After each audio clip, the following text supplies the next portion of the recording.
Haber Ajansı haberlerine hoş geldiniz. Suriye Dışişleri Bakanı Esad Şeybani 17 Kasım günü Çin'e ziyarette bulundu.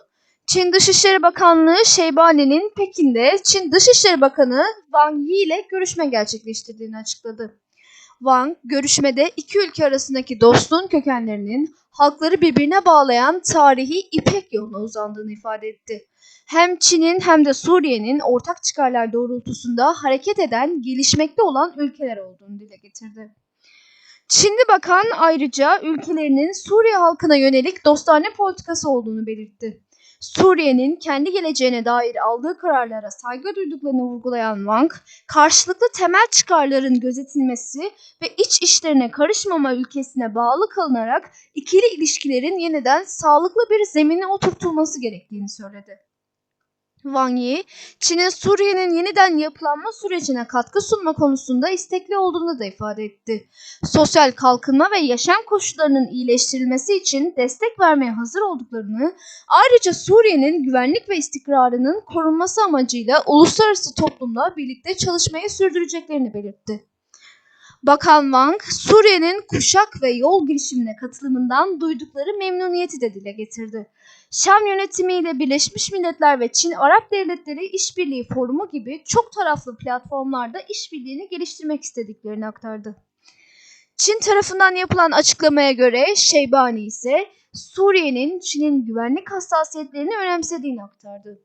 Terörün her türüne karşı olduklarını ve Suriye topraklarının Çin'in güvenliği, egemenliği ve ya da çıkarları aleyhine kullanılmasına izin vermeyeceklerini ifade etti.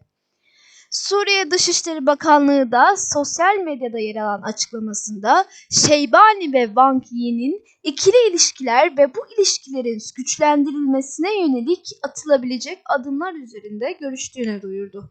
Doğu Türkistan Sürgün Hükümeti Hayat Tahrir Eşşam yani HTŞ'nin hakimiyetindeki Suriye hükümetinin Doğu Türkistan'a yönelik sözde güvenlik ve terörle mücadele işbirliği konusunda Çin Halk Cumhuriyeti ile anlaşma yaptığını en sert ifadelerle kınadı. Bu anlaşma Çin'in Doğu Türkistan'da devam eden soykırımını, sömürgeleştirmesini ve işgalini desteklemektedir. Bu, Suriye devrimine katılımlarıyla HTŞ'nin Esad rejimini devirmesinde etkili olan Suriye'deki Uygurların fedakarlıklarına doğrudan bir ihanet teşkil ediyor. On binlerce Uygur, Çin ve Türk istihbarat ağları tarafından Suriye'nin Doğu Türkistan'ın kurtuluşu için destek sağlaması yönündeki sahte vaatlerle kandırılıp Suriye'deki Türkistan İslam Partisi'ne katıldı. Uygur savaşçılar daha sonra Hayat Tahrir Eşşam olarak da yeniden adlandırılan Nusra Cephesi'nin yanında konuşlandırıldı. Binlercesi Esad rejimine karşı çatışmalarda top yemi olarak öldürüldü. Doğu Türkistan Sürgün Hükümeti 1997 sonlarında Çin'in her koşulda müttefiki olan ülke Pakistan'da kurulan Türkistan İslam Partisi'nin Doğu Türkistan'ın bağımsızlık hareketini terörizm ve küresel cihatla yanlış bir şekilde ilişkilendirerek baltalamak için Çin istihbaratı tarafından ortaya çıkarılan sahte bir bayrak örgütü olduğunu savunuyor. Türkistan İslam Partisi kuruluşundan bu yana Uygurları ulusal mücadelelerinden uzaklaştırmış, onları yabancı vekalet çatışmalarına çekmiş ve Pekin'e Uygur terörizmi iddiaları için uydurma gerekçeler sunmuştur.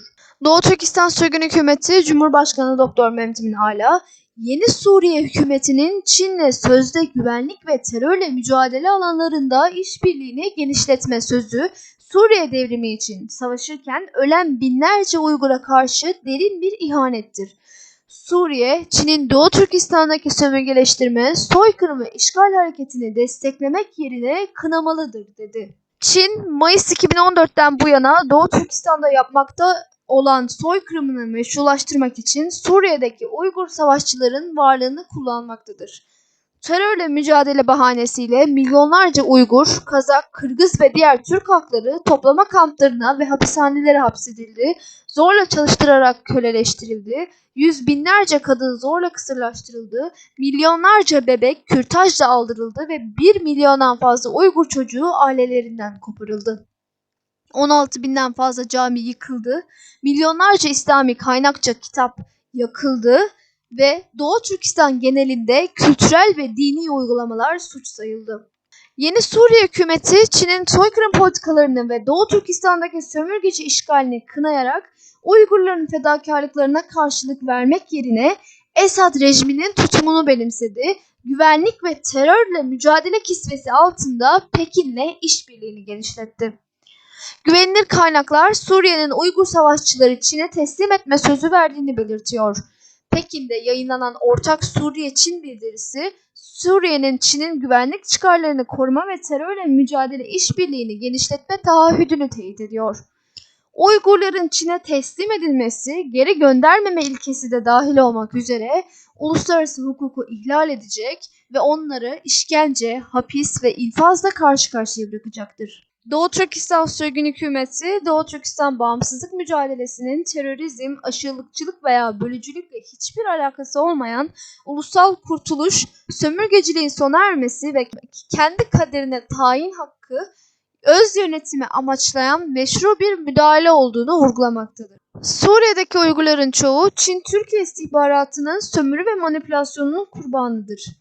Onlar Çin ve Türk istihbarat servisleri ve onlarla bağlantılı İslamcı ideologlar tarafından kontrol edilen, tehlikeye atılmış Türkistan İslam Partisi liderliğinden ayrılmalı, rehabilite edilmeli ve korunmalıdırlar. Çin'e teslim edilmemelidirler. Doğu Türkistan Sürgün Hükümeti Dışişleri Bakanı Salih Hudayar, Suriye hükümetini Suriye'deki Uygurların güvenliğini tehdit eden veya Doğu Türkistan'ın ulusal kurtuluş mücadelesini baltalayan her türlü eylemi derhal durdurmaya çağırıyoruz dedi. Doğu Türkistan Sürgün Hükümeti, Uygurları koruyan, küresel güvenliği güçlendiren ve Doğu Türkistan halkının özgürlük, bağımsızlık ve egemenliğini yeniden tesis etme yönündeki haklı mücadelesini destekleyen çözümler üretmek için Suriye, Amerika Birleşik Devletleri ve ortak hükümetlerle iletişime açık olmaya devam ediyor diye ekledi. Doğu Türkistan Sürgün Hükümeti, tüm hükümetleri, uluslararası kuruluşları, Uygurları korumaya, Çin'e zorla nakilleri önlemeye, Pekin'i sömürgeleştirme ve soykırım kampanyasından sorumlu tutmaya ve Birleşmiş Milletler Karar 3070 uyarınca Doğu Türkistan halkının kendi kaderini tayin ve bağımsızlık hakkını desteklemeye çağırıyor. Bizi dinlediğiniz için teşekkür ederiz.